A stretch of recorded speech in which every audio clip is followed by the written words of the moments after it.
இப்போ ஒரு பவுல் ஒன்று எடுத்திருக்கேங்க. அந்த பவுலில் வந்து நம்ம வந்து துவரம் பருப்பு எடுத்துக்கலாங்க. துவரம் பருப்பு வந்து 1 மணி நேரம் வந்து இதை வந்து ஊற வச்சிடலாங்க. நல்லா கழுவிட்டு ஒரு 2-3 தடவை வந்து நல்லா கழுவிட்டு இதை வந்து ஊற வைங்க. 1 மணி நேரம் ஊறட்டும். இப்போ ஒரு சின்ன பீஸ் வந்து முட்டைக்கோஸ் வந்து எடுத்திருக்கேங்க. இந்த முட்டைக்கோஸ் வந்து ஸ்லைடர் யூஸ் பண்ணி ஸ்லைஸ் பண்ணிடலாம். ஸ்லைஸ் பண்ணிவிட்டு கொஞ்சம் தண்ணி ஊற்றி இதை வந்து அரை வேக்காடு அளவுக்கு வேக வச்சு எடுத்துக்கலாம். இப்போ ஒரு மிக்ஸி ஜார் எடுத்து நம்ம ஆல்ரெடி வந்து ஊற வச்ச துவரம் பருப்பை வந்து இதில் போட்டுடலாம். தண்ணியை வந்து நல்லா ஃபில்ட்ரு பண்ணிவிட்டு போடுங்க. இதை வந்து லைட்டாக ஒரே ஒரு ஓட்டு மட்டும் ஓட்டலாம். ரொம்ப வந்து இதாக ஓட்டிடாதீங்க, ரொம்ப மையாயிரும். ஸோ எந்த அளவுக்கு ஓட்டியிருக்கேன்னு பாருங்கள். இந்த அளவுக்கு இருந்தால் போதும். கொஞ்சம் வந்து பருப்பு வந்து அங்கங்கே தெர்ற மாதிரி இருக்கணும். ஸோ அப்படி இருந்தால் தான் நமக்கு சாப்பிடும் போது சூப்பராக இருக்குங்க. இல்லைன்னா ரொம்ப மாவாக இருந்தால் அந்த அளவுக்கு வந்து நல்லா இருக்காது. இப்போ இதுக்குள்ளேயே நமக்கு வந்து இந்த டயத்துக்குள்ளேயே வந்து நமக்கு முட்டைக்கோஸ் வந்து வந்துருக்குங்க. அரை வேக்கானால வெந்துருச்சு. இப்போ அதை வந்து இந்த மாதிரி ஒரு ஃபில்டர் யூஸ் பண்ணி ஃபில்ட்ரு பண்ணிடலாங்க. ஒரு பாதி வேக்காடு வெந்தாலே போதுங்க. ஸோ சீக்கிரமாக வெந்துருங்க. இப்போ அதில் வந்து தண்ணி வந்து நல்லா ஃபில்டர் ஆகட்டும். அதுக்குள்ளேயும் வந்து நம்ம வந்து மாவு வந்து ரெடி பண்ணிடலாம். அதுக்காக ஃபஸ்ட்டு வந்து ஒரு 1/4 ஸ்பூன் வந்து சோம்பு எடுத்திருக்கேங்க. அப்புறம் 1/4 ஸ்பூன் வந்து ஜீரகம் எடுத்திருக்கேங்க. இப்போ இதில் வந்து காரத்துக்காக வந்து நான் வந்து காஞ்ச மிளகா வந்து 2 எடுத்திருக்கேங்க. நீங்கள் பச்சை மிளகா வேணாலும் பச்சை மிளகா போட்டுக்கலாங்க.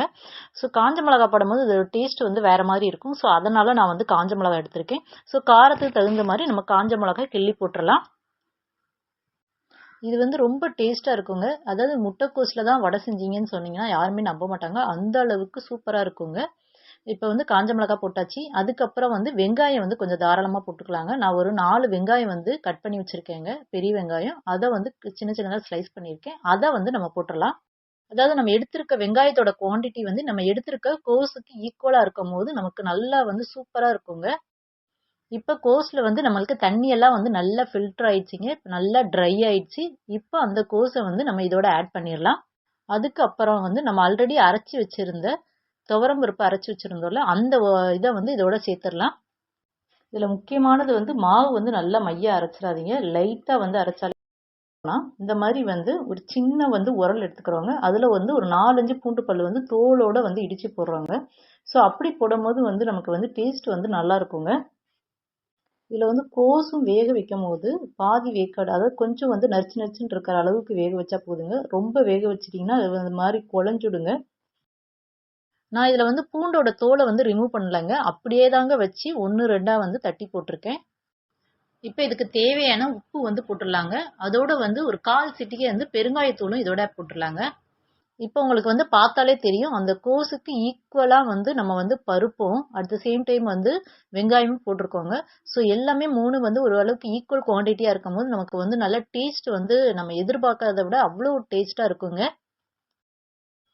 இப்போ வந்து ஒரு கடாய் எடுத்துக்கிறோங்க. கடாயில் வந்து நம்ம பொரிச்சு எடுக்கிறதுக்கு எண்ணெய் ஊற்றிக்கலாங்க. எண்ணெய் வந்து நல்லா காஞ்சதுக்கு அப்புறம் இந்த மாதிரி வந்து தட்டி போடுங்க. ஸோ ரொம்ப வந்து அழுத்தம் கொடுக்காம அப்படியே பூ போல வந்து மெதுவாக தட்டி கொடுங்க.